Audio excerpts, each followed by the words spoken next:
lot of people saying the blues, but I'm gonna tell you what the blues is. When you ain't got no money, you got the blues. When you ain't got no money to pay your house, you still got the blues.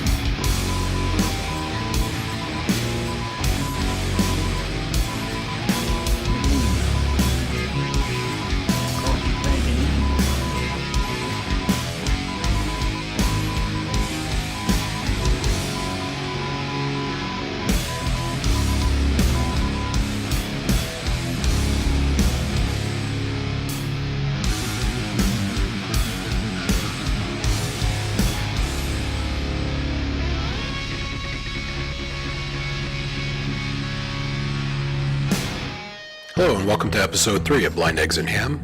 I'm your host, Jason, N1EMS. And today I have a special episode. I did an interview with my son, Orion. The month of April was kind of a tough month for me, being the 3rd anniversary of my surgeries and so forth. And I had done an interview with my son to ask him a little bit about his experiences and how my life changes, getting sick and losing my vision and so forth, becoming disabled had affected my son, and I got some candid and interesting answers from him. How has life changed for you before I got sick versus after I got sick? What things stick out the most? I mean, I really didn't feel a change in my life. Like, it definitely changed, but I really just went with it. It didn't affect my school grades. It didn't bring me down in sports or anything. It actually just motivated me more to work harder and better. So if anything, it's been a motivation key. What was it like for you the first few days after I got home from Dartmouth? I got the call from Mom. I was at my friend's house, and I was planning on sleeping over there, but my mom had called and said that you were coming home tonight, and I didn't know that at the time, so I'm like, I'm already here, I'll stay here so Mom doesn't have to come out, and it started dawning down and pushing down on me that I really wanted to see you, and so I called Mom to come get me, and it was a relief seeing you home better. For you, as my vision went, where you were my sighted guide and so forth, how did you feel about being in public with me?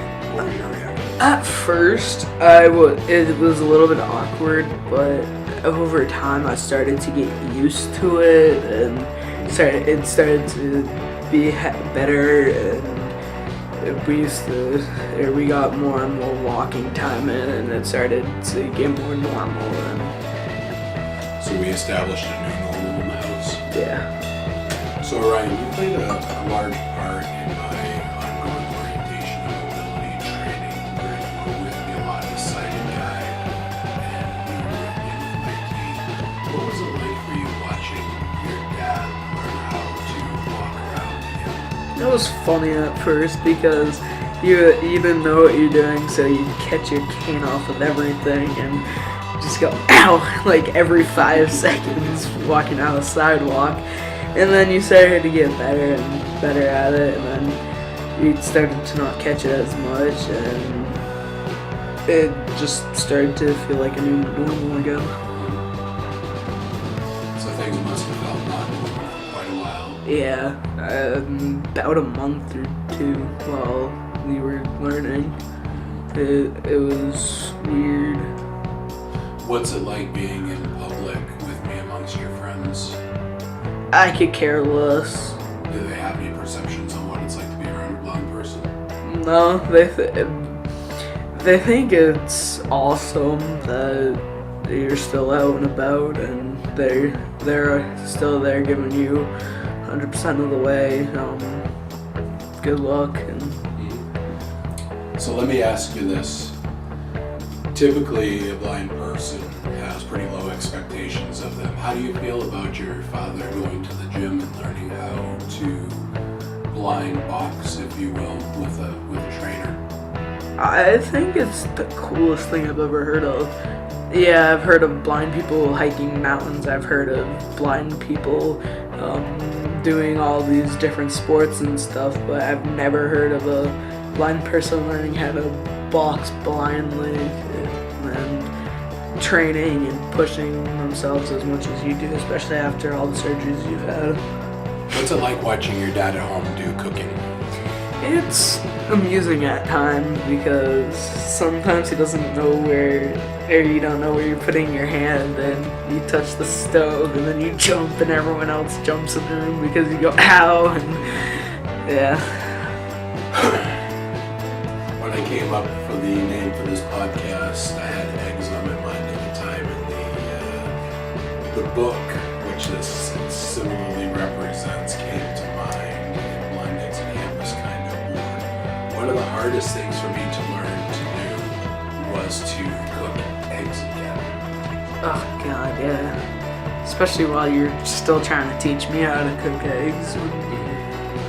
So it happened because I was just learning how to start cooking breakfast foods, because you had mostly taught me how to cook dinner foods like spaghetti and all that, and you're just now getting into the breakfast foods and stuff, and you're starting off with the technique of eggs and stuff. One of my favorite things to do is barbecue smoking. I really think that was designed for the disabled blind guy, where you can sit back there for a few hours and sit there and tend to the fire and the meat. You've got your hands dirty doing some cooking and barbecuing. What's it like for you doing some of the things that your dad can't do? I mean, it's fun because now there's more parts where I can help and stuff, whereas you had everything down on lock and it was mostly observing, trying to get down all the notes, mental notes I could for what I could, and getting my hands on here and there every other dinner or something. I remember last summer teaching you how to cook burgers on the grill. Oh god, that did not go down well. What happened? Well, there's like 3 different incidences. At one point you were off at work or out doing something, and Mom was trying to make burgers, and I'm like, oh yeah, I've seen Dad do this, but I had mixed 2 different ways of doing something, and we sprayed down the patty press with grease, and it made it all liquidy, and it just fell through the grill. And then another time is I didn't press it enough and put it on the grill, and it basically just puffed up into a huge ball and stiffened into like how hard baseball is. So what kind of things do you like to do with your dad now that he has some issues getting around, he walks around with a white cane? What kind of things do you guys like to do? I mean, it's fun when I had my football, we would randomly just play pass in the house, and Mom would get mad at us and throw lids at us and stuff. And we walked the dam a lot before. There's a lot of walking effort involved with Dan. Oh yeah, there's a lot of walking. In one of my podcasts, I was thinking of doing a session on recovery, and recovering from the surgeries, recovering from sight loss and so forth. Yeah. Franklin Falls Dam is one of my favorite places to be. I grew up just up the road from there, Meadowwood across the street, if you will. And it's one place that I kind of feel at home. And being a person with visual impairment, sometimes places out of the ordinary out in the wilderness, if you will, can be scary. But this place is like home to me. Yeah, because we've walked it a lot even before you're visually impaired. We'd ride, and I would always eat tar every time we would go around the corner to get to that straight off, and oh god, my knees were scarred for a while. What's it like having a parent who can't drive or get you to sporting events and things like that? It's fun, I guess. I mean, It sucks because you can't get there if like mom's working or something where you were able to before you gave up your license to. You would go to my football games and stuff after working from home, and then you gave up your license, and then that's when like mama changed jobs and her schedule got all screwed up. And some of the things that I miss doing is actually watching your games. Yeah. Being able to see what position when I'm out there at your football games, when I can go, mom is describing what she's seeing and so forth. Yeah. It was really kind of cool when you were doing baseball. You never needed to know who was on base because all the kids were cheering for whoever. Yeah. So you can hear, Orion, Orion, Orion, Orion. You know, everybody cheering, yelling. Yeah. I remember getting out of the hospital a few days later, going to one of your baseball games at Odell Park in Franklin. What was that like for you? It was fun because it hadn't happened for a while because you were cooped up in the house and mom was there helping you throughout it all because it was hard for you to get up and stuff out of bed. And what was it like for you being 10 years old, 11 years old, and taking on an adult role like that where you have to help a parent? It was awesome.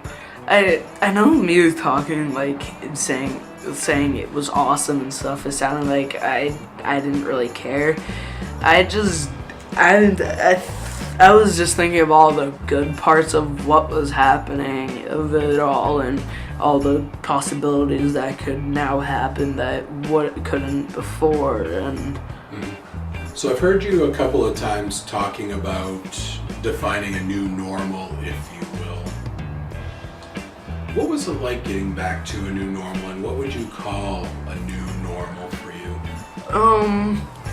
I mean, in my eyes, normal is all about what just happens in your life. For what I've seen from my perspective is everything that's been going on is normal for me because it's happened so much in the past like 3 years that it's your special story. Yeah, it's basically like Luke Skywalker's backstory. I remember being in the hospital those 18 days and getting phone calls from you during the day. Tell me a little bit about what you were thinking about when you were in school and being able to make those phone calls. Who did you reach out to? How did that all happen? Well, when this all started, I was in the end of 4th, starting of 5th grade, and I had this awesome guidance counselor. I'm not going to say his name just for privacy reasons, but he was the best. I could go to him whenever I needed to just talk, and we would sit there, play cards, talk about what was going on, and he would help me through my day. And also my nurse, she was awesome to talk to. She would help all the time, and all the teachers were there and supportive, and all I was really thinking about was getting out of school and trying to go see you because I wasn't able to see you for like a couple weeks on end. Well, so the first 10 days I was in ICU at the hospital and I really wasn't able to communicate with you. What was it like for you not knowing really? Did mom keep you in the loop as to what was going on? What was it like during those first few days? Well, for the first like 2 or 3 days of you being in the ICU, Brianna and I were just basically, I don't want to say we were held by the silent treatment, but they were withholding what was actually happening because of how mentally scarring it could be.